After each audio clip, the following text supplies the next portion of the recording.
Et ma mission aujourd'hui, puisque je l'ai acceptée, est de réussir à articuler des phrases intelligibles en dépit de mon menton qui risque de trembler. Rares sont les livres capables de vous mettre KO dès le premier chapitre, avec néanmoins l'envie de poursuivre, ce grâce à une grande intelligence dans le propos et une grande sensibilité.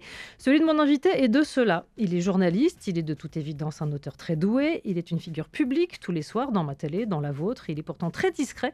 Il s'appelle Paul Gasnier, vous pouvez lui ajouter la particule de quotidien. Il a publié La Collision chez Gallimard, l'un des meilleurs livres de la rentrée, l'un des plus bouleversants. Oui, bonjour Paul Gasnier. Bonjour. Voilà. Merci de votre accueil. Non, mais du coup, je vais être un peu, C'est bien comme un peu intro. étrange. La particule de quotidien. Ça, j'y Ouais, pensais. c'est un peu comme de la comédie française. Oui, Je trouve que ça c'est fait une chic. particule. Le 7 septembre 2021, sur ton compte Twitter, parce que je crois qu'on disait encore Twitter à l'époque, Ouais, tu écrivais « Incroyablement fier de la stupéfiante et talentueuse Lilia Hassen, présélectionnée pour le Goncourt 2021 ». C'était ta camarade de quotidien. Tu faisais quoi le 3 septembre dernier ? Je faisais quoi le 3 septembre Ouais, dernier? quand tu as été publié la liste, la première liste du Goncourt. Alors, figure-toi qu'ils ne te préviennent pas. Donc, c'est Ouais. un ami qui m'a envoyé un texto. Il m'a dit waouh, truc de dingue, mec. Je ne savais pas à quoi il faisait référence. Et il m'a dit que j'étais sur la liste du Goncourt. Donc, je suis allé sur le compte Instagram de l'Académie Goncourt, car ils ont un compte Instagram, ils sont modernes. Et c'est là que j'ai vu que j'étais sur la liste. Et j'étais le premier surpris, quoi. Ouais. C'est-à-dire qu'ils te préviennent pas, ils te racontent pas comment ça s'est fait, les délibérations. Donc, c'est vraiment. C'est complètement opaque. Et il se trouve que j'étais sur la première liste. Mais tu es resté très tranquille, très serein, très... Il y a eu beaucoup de textos, les gens Ouais. de Gallimard étaient très contents, eux aussi sans doute un peu surpris. Non, c'est quand même énorme pour un premier livre, surtout quand on voit les gens à côté desquels j'étais, c'est-à-dire Emmanuel Carrère, Maria Pourchet, Ouais. Natacha Apana, enfin que des auteurs que j'adore et qui sont eux vraiment talentueux. Et voilà, je pense que ça Pas ira de pas au-delà de la modestie première là-dessus. liste, mais Ah, c'est pas, mardi prochain. ouais, mardi prochain, le Tu 7 fais quoi octobre. Alors du coup, tu cette fois, comme tu es prévenu que ça va être... Je sais ça même pas va à quelle heure ça tombe. Généralement, Donc, c'est un peu avant midi, je crois. on verra, je serai. À l'heure du déjeuner. Comme je suis quasiment sûr à 99% que je ne serai pas dessus, je continuerai ma vie comme si de rien n'était.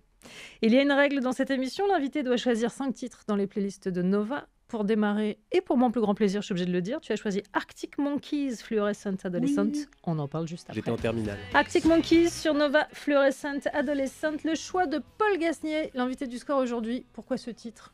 Même si pour moi c'est absolument évident. Pour toi c'est évident, Meilleur ouais, groupe parce du que ça me monde. rappelle mes années lycée, je devais être en terminale quand c'est sorti, et j'écoutais pas mal les Arctic Monkeys. Ça, c'est le bruit du coup de pelle que je viens de prendre vraiment direct, pleine face. Il y a une question rituelle dans cette émission. Quelle place prend la musique dans ta vie de tous les jours et à quoi est-ce qu'elle te sert ? Elle me sert à m'imaginer dans des scènes de films. Je l'écoute surtout dans mon trajet de chez moi au métro, puis ensuite du métro jusqu'au bureau.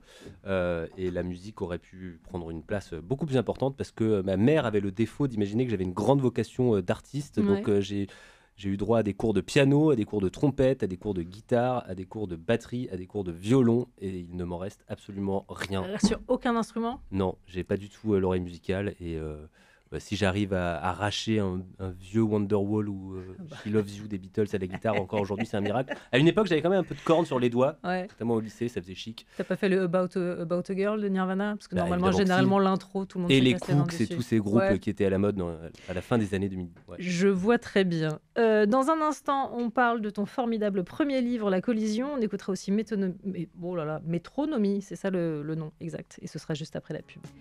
Métronomie sur Nova, The Bay, c'est un titre que j'ai choisi, mais qui, semble-t-il, plaît beaucoup à mon invité, Paul Gasnier. Oui, Parce que tu Métronomie. étais prêt à choisir Métronomie, je t'en ai privé. Parce que Ouais, je moi l'avais je voulais déjà choisir choisi. The Look, mais c'est un peu Ouais. dans la même veine que les Arctic Monkeys, quoi. C'est la suite chronologique Ouais. et surtout logique. Très bien.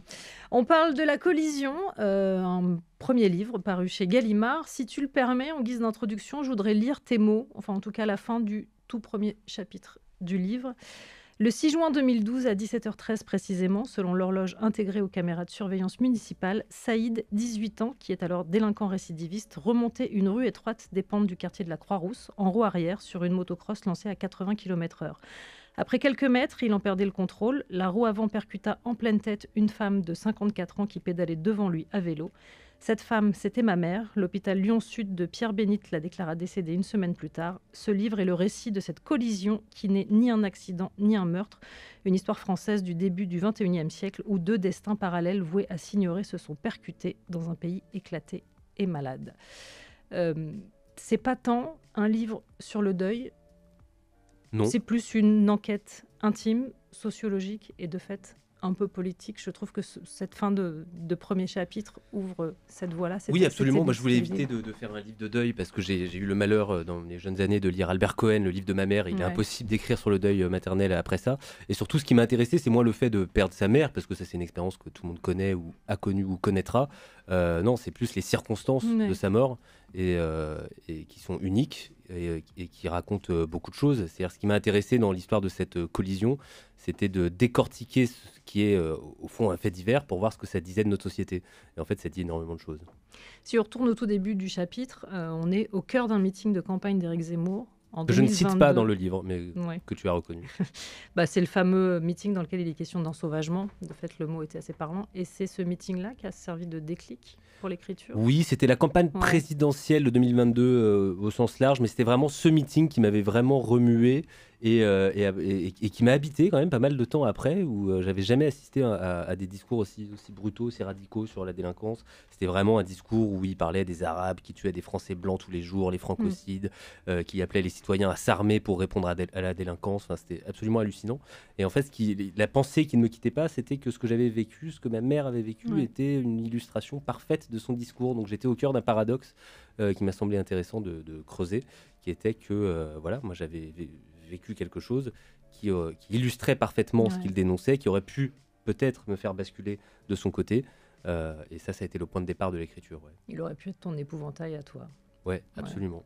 Tu dis que à la fois ta mère comme son tueur sont deux archétypes, et tu n'écris en réalité que sur un seul de ces deux archétypes, en l'occurrence Saïd, en lui tournant autour, en interrogeant policiers, avocats, éducateurs, magistrats, sa sœur. C'est son portrait à lui, de fait, qu'on lit. Pourquoi ? Parce que la figure du délinquant maghrébin, c'est devenu une figure centrale du débat public qui hystérise absolument la conversation.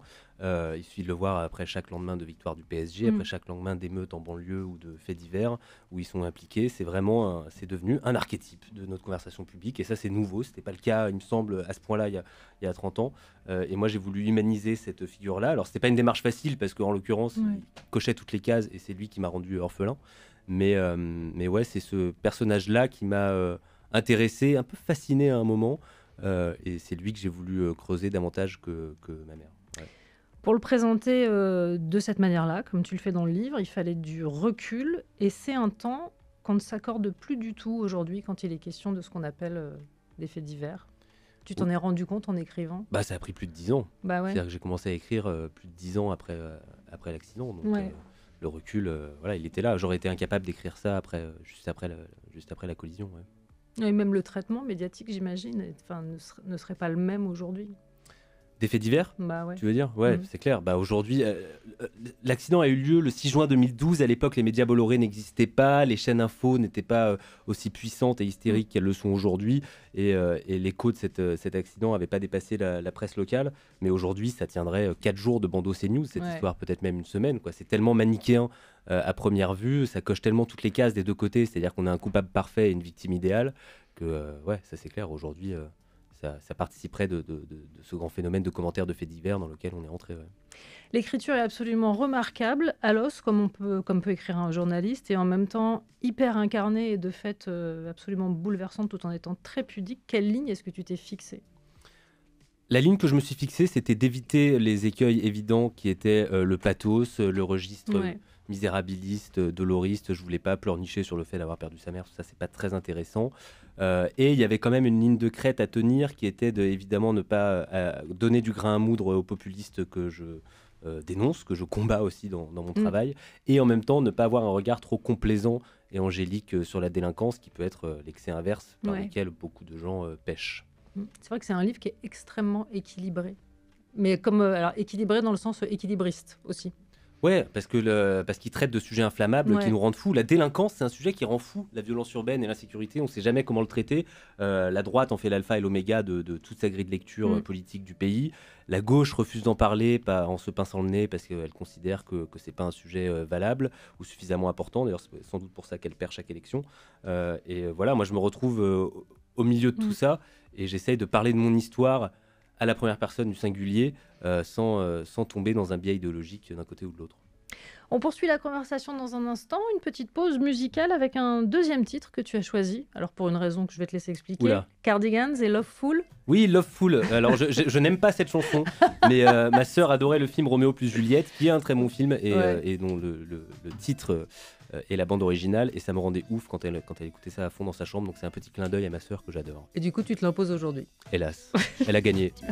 Hills sur Nova, Mr. Is Beautiful Blues, tout simplement parce que je trouvais que cette chanson s'accordait assez bien avec le propos du jour, en l'occurrence celui du roman de Paul Gasnier, La Collision, dont on parle aujourd'hui, un roman, je dis roman d'ailleurs, récit, je l'ai dit trop vite. Un récit du réel. Absolument. Paru chez Gallimard. Je me suis demandé qui est la première personne à avoir lu le livre. À part mon éditeur, tu veux dire. Alors, les deux personnes à qui j'ai fait valider le manuscrit, c'était évidemment mon père et ma sœur. Et c'était surtout important d'avoir le feu vert de mon père, parce que je raconte quand même son histoire de Bien couple. Je raconte la femme avec qui il a vécu pendant 30 ans. Et heureusement, j'ai eu son accord assez vite et il a tout validé. Je pose la question parce que pas mal de tes camarades d'école, je vais dire, ont découvert, disent-ils, ton histoire à travers ce récit. Quasiment tout le monde, c'est-à-dire que moi j'en parlais à personne. Enfin, si on me posait la question que font tes parents, je répondais honnêtement, mais c'était pas un sujet tabou ni secret, c'est juste que je suis de nature assez pudique et réservée, donc je m'étends pas trop sur mon histoire familiale. Le livre parce que ce livre vient contredire, parce que c'est ce que je fais sur 170 pages. Mais... Ouais, mais de manière vraiment très particulière, je le redis. Voilà. Le livre pose une vraie question. Qu'est-ce qu'on fait de sa colère ? Toi, tu écris « Là où la colère constituerait une fuite confortable, il y a presque une responsabilité collective à faire quelque chose de cette histoire, ne serait-ce que pour donner tort à une époque empoisonnée par le ressentiment et les regards en coin. » Ça ressemble à une mission quand même. Au-delà bien sûr, c'est pour ça que ça a pris du temps. Qu'est-ce qu'on fait de la colère ? On la sublime en créant quelque chose et on essaie de faire quelque chose de ce qu'on nous a fait. Moi, j'ai été pas mal inspiré par tous les récits qu'il y a eu sur les violences sexuelles. Il y a eu beaucoup de livres qui sont sortis ces dernières années et je pense que ça s'inscrit un peu dans cette démarche. C'est-à-dire, on a vécu quelque chose. Alors, ça n'a rien à voir, évidemment. C'est pas le même trauma du tout. Mais voilà, on a vécu quelque chose qui nous a marqué, qui nous habite, qui nous fait vivre sous l'emprise de passions mauvaises, de ressentiments, de rancœurs qui nous font toujours regarder en arrière vers cet événement. Et c'était pour avancer plus sereinement dans la vie que je tenais à tourner cette page. Et c'est pour ça que j'ai écrit. Et c'est un livre que je trouve par plein d'aspects très spirituels. Tu mentionnes par exemple le tikkun olam, qui est un concept issu de la philosophie de la littérature juive, que je te laisse expliquer. Oui, qui est un concept qui explique que la réflexion du monde, que l'embellissement du monde passe avant tout par sa petite personne et par notre premier cercle, et en réglant les problèmes qu'on a avec des individus qu'on a croisés. C'est-à-dire, moi, c'était Saïd, le jeune qui a tué ma mère. Et voilà, si on prétend améliorer le monde, autant commencer par soi. C'est une approche gandhienne aussi. Ouais. Et est-ce que tous les gens que tu as contactés pour mener à bien ce récit ont d'emblée compris ta démarche? Ils ont tous accepté de me voir. Alors ça m'a vraiment surpris, y compris ceux qui avaient des règles déontologiques qu'ils auraient pu brandir pour refuser de me recevoir. Les magistrats, avocats et policiers, les avocats, les magistrats, les policiers. Enfin, vraiment, tout le monde m'a ouvert ses portes parce que tout le monde a été traumatisé par cet accident. Moi, quand j'ai contacté les magistrats, les avocats, les policiers, les éducateurs sociaux, on était plus de 10 ans après l'événement. Je me suis dit, ça va être compliqué, je vais devoir leur demander de fouiller leur mémoire. Et en fait, pas du tout, ils se souvenaient très bien. Ils me laissaient pas finir ma phrase d'introduction. Ils disaient, attendez, non, je vois très bien qui vous êtes, je me souviens très bien de votre mère, c'était dans telle rue, c'était à peu près à cette date. Je fais ouais, bien sûr. Et cet accident, il a marqué le centre-ville de Lyon, encore aujourd'hui. On parlait de Saïd, donc l'homme qui a pris la vie de ta mère, en fait, j'en parlais en tout cas comme d'un épouvantail. Et en fait, à lire le livre, on se rend bien compte que le problème qui pourrait être identifié par des extrémistes comme étant ses origines, c'est un jeune homme maghrébin, moi, je me suis dit que le problème, c'était peut-être autant qu'il était tout simplement un garçon. Je trouve que le livre met en relief la culture hyper viriliste dans laquelle on vit. Ah bah c'est clair, le rodeo urbain, c'est que ça. Il n'y a pas plus phallique comme geste que de dresser ce guidon le plus longtemps possible, quitte à faire du mal autour de soi, quoi. Enfin, le rodeo urbain, c'est un acte ultra viriliste. Ouais. Et lui baignait en plus dans une culture alors je sais pas comment la qualifier en étant politiquement correct, mais une culture de banlieue, une culture de rap qui glorifie absolument le fric, les gonzesses faciles. Voilà quoi, c'est aussi le procès du patriarcat qui est fait à travers. Ouais, c'est vraiment la sensation que j'ai eue. Et ne serait-ce qu'aussi parce qu'en C'est la première fois qu'on contrepoint... me le dit comme ça, mais ouais, absolument. Moi, ça m'a frappé. Après, c'est peut-être aussi des maraudes très personnelles, mais je me suis dit qu'il y a vraiment aussi quelque chose à travailler sur cette culture extrêmement viriliste, surtout qu'en C'est pas des miroir, filles qui il y font a... des roues arrière en motocross en centre-ville, Voilà, surtout généralement. qu'il y a une figure qui est celle de ta mère, dont on sent que c'était la bonté même, et il y a une autre figure qui est la sœur de Saïd, Ouais. qui est une figure extrêmement lumineuse et qui a pourtant pas une place non plus très évidente. Comme quoi, les origines ne font pas les comportements. Ouais, sa sœur a accepté de me rencontrer. Et alors, c'était fort comme rendez-vous parce qu'elle a connu les deux phases du deuil. C'est-à-dire que son grand frère a été Ouais. assassiné près de Lyon dans une histoire de règlement de compte. Et son petit frère, quelques mois plus tard, est coupable d'avoir tué. Donc elle se retrouve dans cette situation où elle comprend Ouais. parfaitement le deuil que moi je vis. Et en même temps, elle me parle de son petit frère qui a tué ma mère et qui est un garçon qu'elle aime, qu'elle chérit, qu'elle épaule Ouais. dans la vie, qu'elle accompagne à chaque fois qu'il cherche des pistes de réinsertion quand il sort de prison ou de chez le juge. Et c'était une figure de résilience, de sœur courage qui m'a vraiment, qui m'a vraiment bluffé. Au début, notre relation n'était pas facile au début. C'était un petit peu embarrassant les premières minutes qu'on a passées ensemble. Et en fait, on s'est vu 4 heures et on n'a pas pu s'arrêter de parler de la collision qui avait changé nos vies à tous les deux. En exergue du livre, 2 citations. Une de Paul Valéry, « Les morts n'ont plus que les vivants pour ressources ». Et c'est la deuxième, moi, qui m'a frappée. C'est signé Virginie Despentes. « Cette passion qu'ont les riches pour l'histoire de leur petite famille ». Ouais, c'est une phrase que je m'étais Ouais. notée quand j'avais lu Cher connard, qui m'avait fait sourire. C'est vrai que je me disais, c'est rigolo quand même, c'est toujours des bourges qui racontent l'histoire de leur famille, ce que je fais absolument avec ce livre. Et c'est aussi un clin d'œil à Virginie Despentes, qui tire son nom de plume des Pentes de la Croix-Rousse, Ouais. qui est le quartier de Lyon où De se Lyon. déroule la collision. Je le redis, voilà, parce que j'ai pas l'occasion de le faire tout le temps. C'est un livre remarquable qui, moi, m'a remué, y compris à des endroits que je ne soupçonnais pas. Ça s'appelle La Collision. C'est paru chez Gallimard. Et comme je le disais en début d'émission, tu es d'un naturel plutôt discret. Alors, à suivre, une interview dossier. Et on écoutera aussi Daft Punk. Daft Punk sur Nova, Harder, Better, Faster, Stronger. Le choix de Paul Gasnier, l'invité du score aujourd'hui. Pourquoi ce titre particulier de Daft Punk ? Est-ce qu'il faut absolument expliquer Oui. Daft Punk? Voilà, c'est Oui. ça se juge, voilà. Daft Punk, tout court. J'ai annoncé des dossiers. Alors, n'étant pas Élise Lucet, on est clairement vraiment sur êtes de la pire. légèreté. Ouais, non, il n'y a pas de... Ce qui ne m'empêchera pas d'enquêter, puisque j'ai ouï dire que Paul Gasnier avait quelques talents d'imitation. Est-ce une fake news ? Je sais d'où ça vient. Écoute, je sais pas si c'est un talent d'imitation, mais j'aime bien parler comme le président. Mais comme c'est une imitation que tout le monde fait, je vais pas m'y risquer. Mais avec un petit gramme dans le sang, j'aime bien parler comme Sarkozy en soirée. Ouais. On m'a parlé de Donald aussi. Ah, de Donald Trump? Duck aussi, peut-être, non? Non, pas d'imitation de Duck. canard, Non, Donald Trump. Je tente, des pistes. I'll do my best, but I'm very tired. Mark my words. Ouais, C'est vraiment, horrible. sur la C'est horrible. gestuelle, c'est vraiment bien. Non, je suis très contente. Ouvrons déteste. maintenant le dossier musique. Bah Ouais. si, tu sais où je vais en venir. Le dossier 2010, sortie d'un concert Oui. pour lequel l'idole Peter Doherty est monté sur scène. Un fan est interrogé sur le show. C'était super cool. Ouais. Je m'attendais à ce que plein de monde monte sur scène et tout. Mais en fait, c'était super bien. Il était super. Ouais, sans faute. Sérieux. Mais qui est ce jeune homme? Eh bien, c'est moi. Mais Et oui. j'en profite pour lancer un appel à la population. Ne répondez jamais au micro de quotidien ou du petit journal à l'époque. C'est un piège. Il n'oublie rien. Ouais. Pete Doherty, c'était à la Maroquinerie ou à la Bellevilloise. Et sortie de concert. Je l'avais vu une dizaine de fois à cette période. Il faisait beaucoup de concerts à Paris. Et voilà, quoi. J'ai parole de fan. Toujours fan? Ouais, un peu, c'est moins excessif qu'avant, mais ouais, j'aime beaucoup ce monsieur. J'aime beaucoup ce qu'il fait. Musique toujours dans la catégorie fanboying. Voici ce que donne quand on met Paul Gasnier face à Julian Casablancas. En fait, j'adore ce que vous faites parce que vous êtes un des derniers qui fait du rock à l'ancienne, sale. Vous hurlez dans le micro, on sort de là, ça casse les oreilles. Et je trouve qu'aujourd'hui, la pop, elle est faite avec des algorithmes, elle est très aseptisée. Et vous êtes un des derniers rockers qui fait ça à l'ancienne. On a l'impression d'entendre un groupe de lycée dans son garage à chaque fois qu'on vous voit. Face au sémillant Julian Casablancas. Bah, c'est pas rien quand même de rencontrer Julian Casablancas. Non, mais je quoi. voudrais que tu m'expliques le concept de rock sale. De rock sale. Ouais. C'est un rock, on a les semelles qui collent dans le bar. Ouais. C'est un rock saturé, qui fait un peu mal aux oreilles quand on l'écoute trop longtemps. C'est du rock sale, quoi. C'est les C'est-à-dire Strokes. ça tient au lieu autant qu'au groupe. Ah ouais, pour moi, Presque, ouais. Ouais. Et puis en fait, quand on écoute les Strokes, on a l'odeur de la bière sans bulle, quoi. Et ça rappelle trop de soirées Ils vont des mettre ça années sur leurs lycée. affiches, je pense, maintenant. Et enfin, on sort de la musique et c'est à un confrère que je laisse la parole, Ah, le merde. tien, pendant un temps, au sein de l'équipe de Quotidien, le mien désormais, puisqu'il officie chaque matin aux côtés de Ségora Fétin sur cette vénérable antenne. Asdine Abed Chaouch.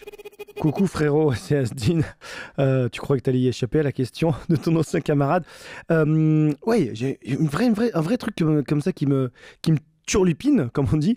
T'es un journaliste, mais alors j'ai rarement vu quelqu'un d'aussi polyvalent, bon sur tous les sujets. Politique, t'es hyper fort, tu parles toutes les langues, un sujet justice, t'es trop bon, tu bosses bien, t'as plein de culture. Mais alors il y a un domaine dans lequel j'ai été surpris de voir quelqu'un aussi nul de toute ma vie, je te promets, c'est le foot. Et j'avais été étonné lorsqu'un jour tu m'avais posé cette question juste avant la dernière Coupe du Monde. Tu m'as dit, est-ce que le PSG sera fort dans cette Coupe du Monde?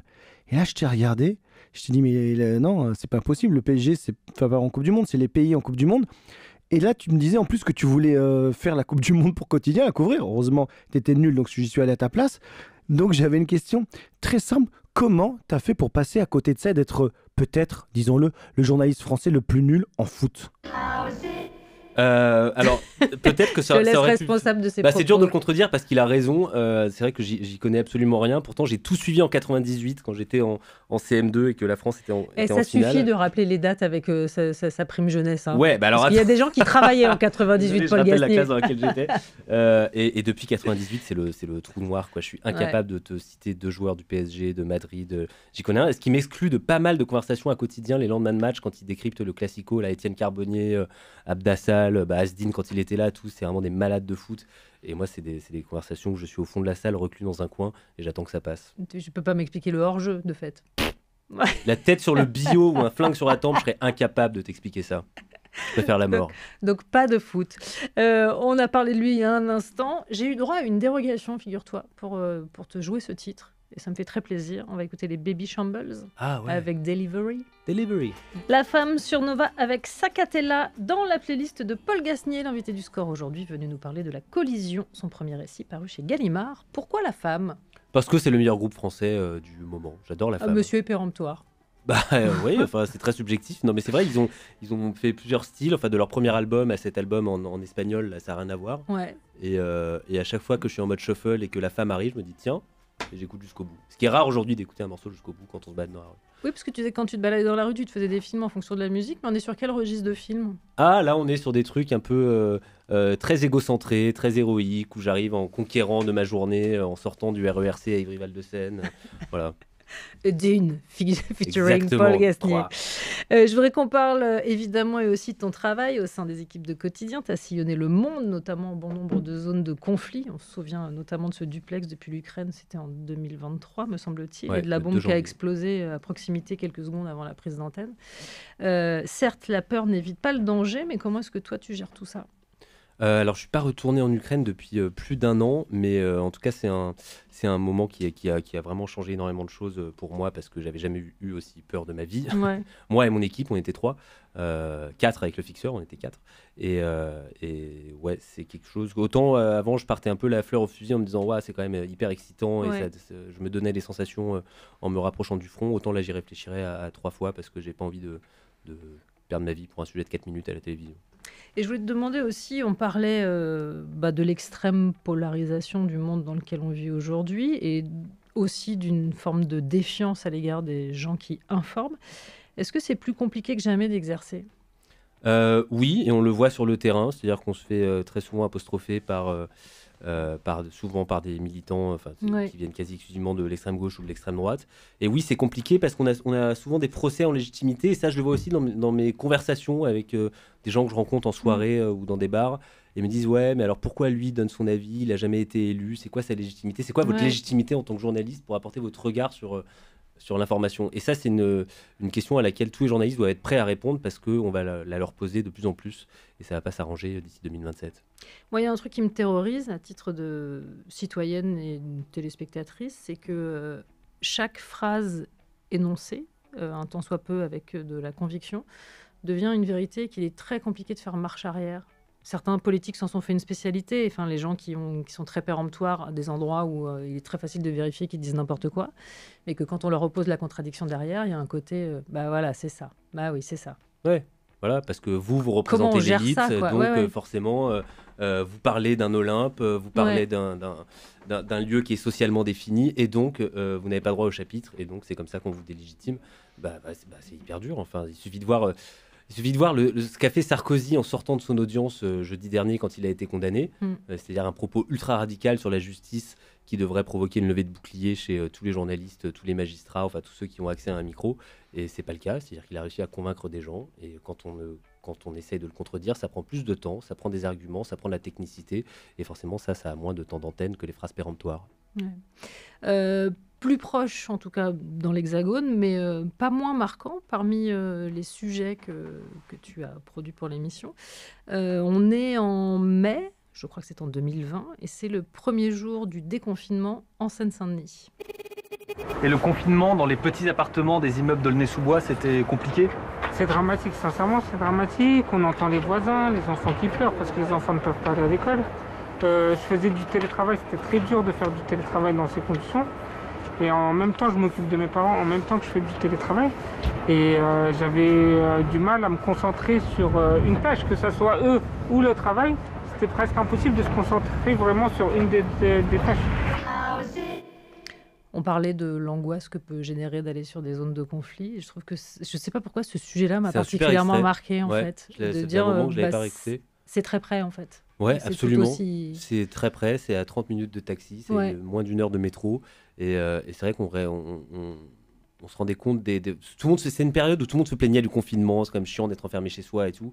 Et en fait, on va à un jet de pierre de Paris, et c'est plus que chiant d'être enfermé chez soi, ça rend fou, en fait, Ouais. quand on vit dans des tout petits appartements, dans une famille de 5, Avec la charge d'autres gens également. ce avec qui était la le charge cas, d'autres ouais. gens, dans des immeubles dont on connaît la condition.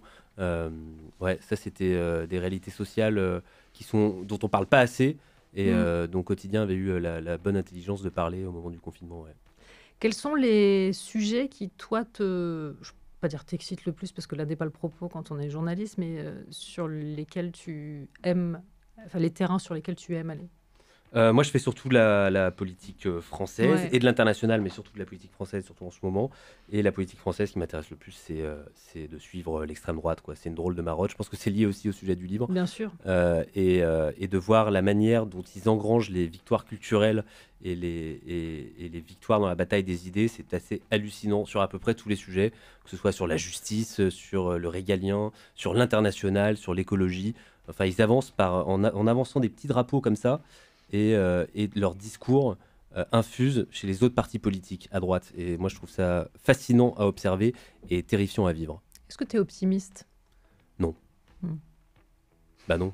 Après, j'ai les mains dans le cambouis. Enfin, c'est comme un C'est pour ça que je te policier pose la question. qui étudie la délinquance tous les jours. Il n'est pas optimiste non plus. Donc, c'est peut-être une déformation professionnelle, et je m'intéresse, c'est vrai, à ce qui ne va pas. Donc, moi, je ne suis pas très optimiste sur la direction que prend notre pays. Un peu de lumière en musique, si ça te va. Oui, Parce que j'ai par pitié. l'impression j'ai choisi Silk Sonic, c'est-à-dire Anderson .Paak et Bruno Mars, on écoute Skate. Silk Sonic sur Nova avec Skate, toujours en compagnie de Paul Gasnier. On se retrouve dans un instant, on écoutera le dernier titre que tu as choisi, Inspector North. Et du coup, je te laisserai prononcer le nom de... Ah, c'est c'est pas après, cool, ça, vas-y, hein. t'as le temps de la pub pour te préparer. Et à la désannonce de ce titre, Paul Gasnier, paf, la patate chaude. Oui, généralement, moi, je dis, tu sais, Inspector North, le truc qui a été créé par Todd, et je laisse mon interlocuteur finir. Moi, je C'est dirais comme ça que Terrier, mais je pense que c'est Terger. moi, je fais peut-être. Terge. Je fais toujours à la franchouillarde. Ouais. Tu vois, Todd Terge. Ouais, un peu Inspecteur Clouseau pour Mais le il faut coup. le dire là. sûr de soi. Ouais, c'est Ouais. Todd Terge. Ouais. C'était donc le choix de Paul Gasnier. Pourquoi ce titre? Parce que je le trouve assez entraînant, et c'est toujours la même chose, mais on s'en lasse jamais, ce qui est un tour de force en musique. Très bien. C'est la dernière formalité de l'émission. C'est un Oui. questionnaire sur tes souvenirs musicaux. D'accord. L'idée, c'est de répondre du tac au tac. Ok. Je te demande pas de justification et je ne te juge Heureusement. pas. C'est faux. C'est faux, mais évidemment que tu c'est juges. faux. Est-ce que tu es prêt? C'est parti. Allez, quel est le titre qui symbolise le mieux l'enfance, selon toi? On parlait de Pete Doherty, les Libertines, Can't Stand Me Now. Très bien. Le titre de ton adolescence? Le titre de mon adolescence. Alors, pardon, je vais répondre. Can't Stand Me Now pour l'adolescence, et pour l'enfance, je dirais tout l'album Abbey Road des Beatles, Très bien. que mes parents écoutaient en boucle, donc moi aussi. Ton hit de karaoké? Céline Dion, pourquoi tu m'aimes encore? Ça te sera évidemment resservi comme dossier à l'avenir. Évidemment, et sache-le. d'ailleurs, je vois que tu juges. Non, pas du tout. Ou que tu partages ce choix. Moi, je suis très sous le vent, mais parce que je suis dans le collectif. Il y a 2 les- écoles. Les duos. Le titre qu'on serait peut-être surpris de trouver dans tes playlists. C'est un titre que j'ai écouté en venant ici, figure-toi. Ouais. C'est God Bless America de Lee Greenwood, qui est le titre sur lequel Donald Trump entre sur scène à chacun de ses meetings. Et comme j'ai fait pas mal de meetings de Donald Trump dans les campagnes présidentielles et des midterms ces dernières années, c'est un titre que j'ai malgré moi écouté en boucle et qui est rentré dans ma playlist. God Bless the USA. Très bien. Le titre qui te propulse immédiatement sur la piste de danse. Là, tu vas dire, je suis vraiment ringard. Je sais pas, Femme Like You. Ouais, Femme Like You, généralement, Camaro. c'est assez efficace. Ouais. Non, mais très Ouais. bien, je ne juge pas. Si, je juge. Et le titre qui t'en fait immédiatement sortir. Le titre qui me fait sortir de la piste de danse. Ah, il y en a un que tout le monde adore mais que je déteste, c'est Kids de MGMT. Je sais pas, je déteste cette chanson. Enfin, j'ai développé une aversion pour ce titre depuis qu'il est sorti. Enfin, c'est presque C'est le physique, côté quoi. trans-collective qui te. Non, enfin, je trouve ça niais, je trouve ça criard, nasillard. Enfin, ce titre m'énerve et à chaque fois que ça commence, je mets mes doigts sur les oreilles. Ta chanson de comédie musicale préférée. Alors, c'est niche. C'est un film Bollywood qui est sorti en Ouais. 1995, qui rentre dans la catégorie comédie Très bien. musicale, Ouais. qui s'appelle Dilwale Dulhania Le Jayenge, qui est le film qui a fait de Shah Rukh Khan une énorme star. Et ça, c'est ma comédie musicale à moi. Toute la BO. Puisque tu as vécu En Inde, oui. Ouais. Et que je parle hindi, ce qui aide. Mais même si on connaît rien à l'Inde, c'est vraiment entraînant. Et toute la BO du film est géniale. Le film est pas ouf, il dure 3h30, mais il ne vaut que pour ses musiques. Dilwale Dulhania Le Jayenge. Et enfin, pour terminer, catégorie pénible, la chanson dont tu as un mal de chien à te débarrasser une fois que tu l'as en tête. En ce moment, c'est Gigi Lamoroso Oh, d'Alida. waouh. Ouais, Pourquoi? je sais pas. Je Très pense bien. qu'elle m'a jeté un sort avant de mourir, c'est tombé sur moi. Toi, tu vas m'avoir en tête. Et tu as l'impression qu'elle te parle directement, évidemment, puisque Bah, c'est une adresse directe. Et puis je suis très ouais. sensible à l'accent italien et je sais pas pourquoi Gigi Lamoroso, c'est un truc qui n'arrive pas à sortir. Très bien. Aidez-moi. Je peux Y a te- pas un numéro je- vert, non Non, Euh, ce qu'on peut faire pour la faire partir, c'est t'en proposer une autre. Mais Ah, je suis pas oui. sûre que ce soit mieux. C'est quoi? C'est-à-dire que moi, ça fait, je sais pas, quasiment une semaine qu'on a reçu Ramzi Bedia et Laurent Lafitte et que j'ai Ouais. en boucle dans la tête qu'il y a du kakakaki. Donc c'est vraiment un Ce choix. sera mieux, vas-y. Mais non. Non, je crois que c'est vraiment mieux Dalida. Bon, arrêtons ce débat. Merci mille fois, Paul Gasnier, d'être passé par ce studio. Je rappelle que La Collision s'est publiée chez Gallimard et je le redis encore une fois, je m'en fous, je me répète, c'est absolument remarquable. Merci Voilà. beaucoup. Et il est 20h, il est grand temps de retrouver David Blo et le Nova Club.